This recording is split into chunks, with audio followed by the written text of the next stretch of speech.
उन्होंने कहा राहुल गांधी जी के लिए, कांग्रेस पार्टी के लिए, कि ऐसा कोई सगा नहीं जिसको इन्होंने ठगा नहीं। कि कोई ऐसा सगा नहीं जिसे कांग्रेस ने ठगा नहीं।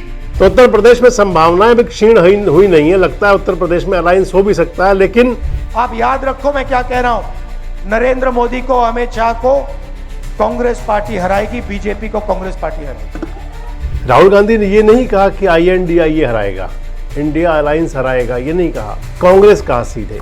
अब देख लेना, बाकी सारी की सारी पार्टियां इनके सामने नहीं खड़ी हो पाएंगी, एक नहीं हो पाएगी, और अंत में सिर्फ कांग्रेस पार्टी खड़ी होगी और कांग्रेस पार्टी इनको हराएगी। आखिर राहुल गांधी ने ऐसा क्यों कहा? इधर ममता बनर्जी से मिलने पहुंचे, उधर स्टालिन साहब को भी फोन किया।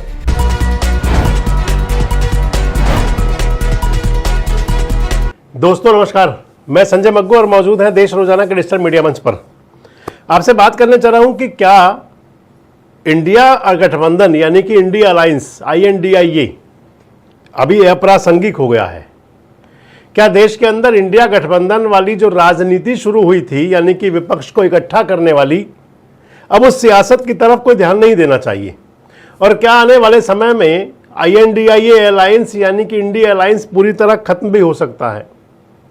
जिक्र आपसे इसलिए कर रहा हूं कि राहुल गांधी कह रहे हैं कि भारतीय जनता पार्टी को कांग्रेस हराएगी, मोदी और अमित शाह को कांग्रेस हराएगी, ये राहुल गांधी कह रहे हैं। और ये ऐलान उन्होंने, मिलेनियम सिटी है गुरुग्राम, हरियाणा का हार्ट कह सकते हैं, हरियाणा का दिल, ब्रजेंद्र सिंह की सद्भावना यात्रा में आए थे राहुल गांधी, और यहां आकर के उन्होंने बता दिया कि कांग्रेस के बब्बर शेर और कांग्रेस पार्टी हराएगी। इस अंदाज में कहा था। कुछ भी हो जाए, विचारधारा की लड़ाई है, और दो ही विचारधारा इस देश में लड़ती है, राजनीतिक दो ही विचारधारा है। एक RSS की, नफरत की, बंटवारे की, दूसरी कांग्रेस पार्टी की, मोहब्बत की, एकता की विचारधारा। अब देख लेना, बाकी सारी की सारी पार्टियां इनके सामने नहीं खड़ी हो पाएंगी, एक नहीं हो पाएगी, और अंत में सिर्फ कांग्रेस पार्टी खड़ी होगी और कांग्रेस पार्टी इनको हराएगी। आप याद रखो मैं क्या कह रहा हूं। नरेंद्र मोदी को, अमित शाह को कांग्रेस पार्टी हराएगी, बीजेपी को कांग्रेस पार्टी हराएगी। राहुल गांधी ने ये नहीं कहा कि INDIA हराएगा, इंडिया अलायंस हराएगा, ये नहीं कहा। कांग्रेस कहा सीधे।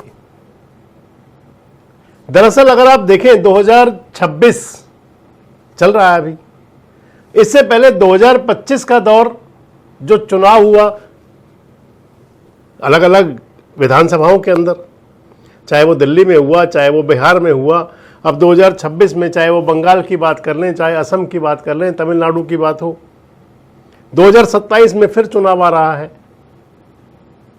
आखिर राहुल गांधी ने ऐसा क्यों कहा?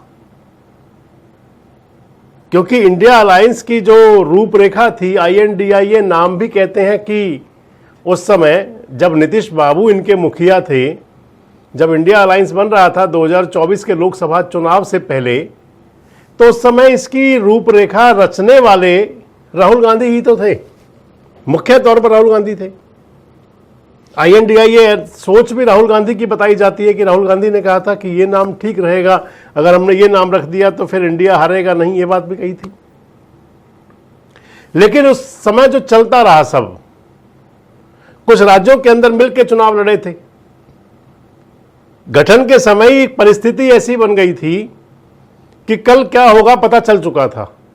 मसलन बिहार, दिल्ली और हरियाणा के अंदर तो आम आदमी पार्टी और कांग्रेस इंडिया अलायंस में थी, लेकिन पंजाब में आमने सामने थी।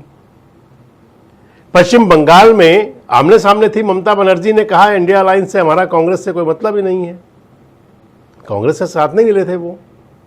ऐसे कई राज्यों में और कई पार्टियों की यही स्थिति थी।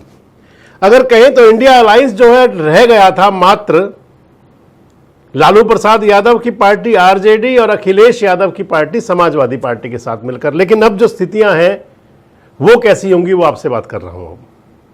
इधर जैसे ही कहा राहुल गांधी ने कि अब भारतीय जनता पार्टी को कांग्रेस हराएगी, कांग्रेस के बब्बर शेर हराएंगे, तो वहां अखिलेश यादव ने कहा कि राहुल जी, सहयोग से और तालमेल से बात बनती है।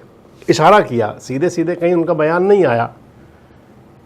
इधर ममता बनर्जी से मिलने पहुंचे, उधर स्टालिन साहब को भी फोन किया अखिलेश यादव ने, क्योंकि अब स्टालिन वाला मसला जो है कांग्रेस के साथ, स्टालिन की पार्टी तो लिख करके दे चुकी, डीएमके ने तो लिख के दे दिया लोकसभा अध्यक्ष को कि भैया हमारी सीटें अलग कर दो। अब इसका मतलब इंडिया अलायंस से अलग ही हो गए पहले ही वो।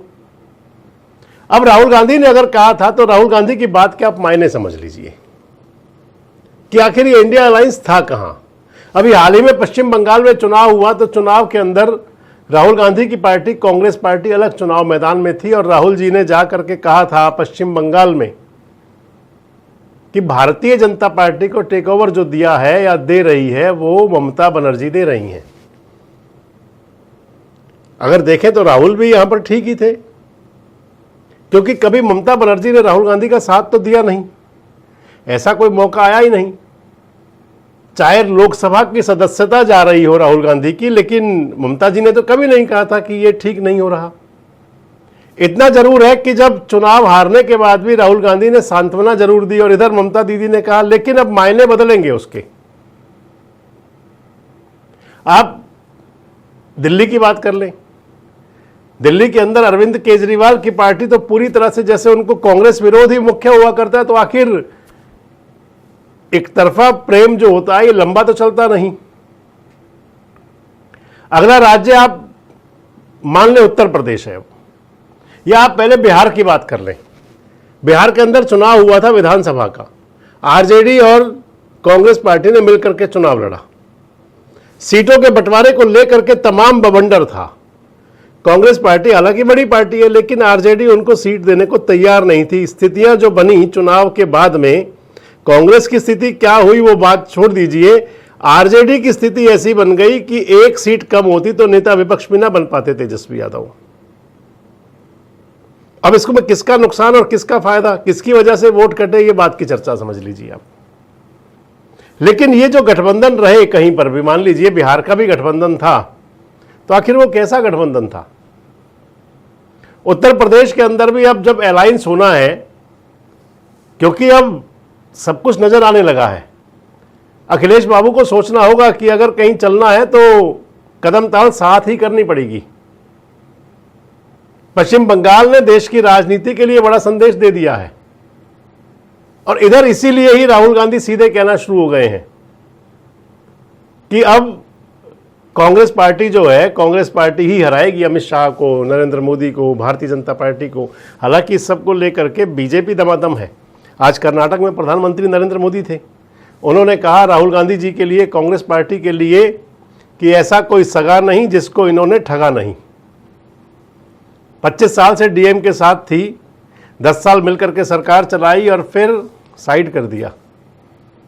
तमिलनाडु का जो ताजा घटनाक्रम, उसी को लेकर के मोदी जी ने कहा, सुन लीजिए मोदी जी के अंदाज को भी। कांग्रेस की पहचान आज एक परजीवी पार्टी की बन गई है और इसलिए वो पहला मौका मिलते ही अपने साथियों के साथ भी विश्वासघात करती है और इसलिए ही कहा जाता है कि कोई ऐसा सगा नहीं जिसे कांग्रेस ने ठगा नहीं। अब जिन 7 राज्यों में चुनाव होना है उनके अंदर नंबर 1 पे उत्तर प्रदेश है, सबसे बड़ा राज्य। गुजरात के अंदर भी चुनाव होना है दिसंबर आते आते, दिसंबर 2027 में। उत्तराखंड में भी चुनाव होना है, हिमाचल प्रदेश में चुनाव होना है, पंजाब में चुनाव होना है, गोवा में चुनाव होना है, मणिपुर में चुनाव होना है। इन 7 राज्यों में चुनाव है 2027 के अंदर। और इंडिया गठबंधन की आप कल्पना सोचें कि क्या होगी तब। पंजाब के अंदर अगर इंडिया गठबंधन की बात आप कर लें, आम आदमी पार्टी और कांग्रेस पार्टी आमने सामने होंगी वहां पर, वैसे इंडिया अलायंस में है, और कांग्रेस जो है वहां आम आदमी पार्टी का मजबूत विकल्प बनने की तैयारी में है। कहा तो यहां तक जा रहा है कि वहां मुकाबला भी कांग्रेस और बीजेपी के अंदर आ सकता है। लेकिन ये मान लीजिए कि वहां पर पंजाब के अंदर जो है इंडिया गठबंधन कहीं होगा नहीं। इंडिया गठबंधन की पार्टनर पार्टियां हैं ये समाजवादी पार्टी और कांग्रेस। उत्तर प्रदेश की बात करते हैं अगर, तो उत्तर प्रदेश में संभावनाएं भी क्षीण हुई नहीं है। लगता है उत्तर प्रदेश में अलायंस हो भी सकता है, लेकिन कई प्रकार के नुक्ते वहां भी चलेंगे। हिमाचल प्रदेश के अंदर आम आदमी पार्टी तो पूरे देश में चुनाव लड़ने जाती ही है। हिमाचल प्रदेश के अंदर कोई गठबंधन नहीं होगा, उत्तराखंड के अंदर कोई गठबंधन नहीं होगा, गोवा के अंदर कोई गठबंधन नहीं होगा। गोवा में आम आदमी पार्टी के 2-3 विधायक भी थे पिछले दिनों में। गुजरात के अंदर कोई गठबंधन नहीं होगा, आमने सामने होंगे। तो फिर इंडिया अलायंस रहेगा कहां?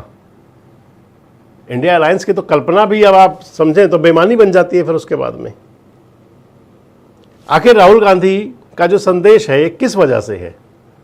एक तो बात हो सकती है कि राहुल किसी को लगा कि भैया जो दूसरी पार्टियां हैं इंडिया अलायंस बनाने की हमें जरूरत क्या है जब साथ देना ही नहीं। दूसरी बात हो सकती है कि अगर फ्रेंडली मैच भी लड़े तब भी क्या फायदा उसका। अब बड़ा सवाल आएगा कि क्या आने वाले समय में, क्योंकि 2027 के जो चुनाव होंगे विधानसभाओं के, ये 2029 की भूमिका तय करेंगे। 2029 का लोकसभा चुनाव, क्या देश में तीसरे मोर्चे की, थर्ड फ्रंट की दस्तक है? जैसा पहले हुआ करता था गैर भाजपा गैर कांग्रेस, क्या इस प्रकार का गठबंधन सामने आ सकता है? और राहुल गांधी जो कह रहे हैं लगातार, राहुल गांधी की इन बातों के आखिर मायने क्या है कि भारतीय जनता पार्टी को कांग्रेस ही हराएगी? कमेंट बॉक्स में जरूर बताएं। जुड़े रहें हमारे साथ, देखते रहे देश रोजाना।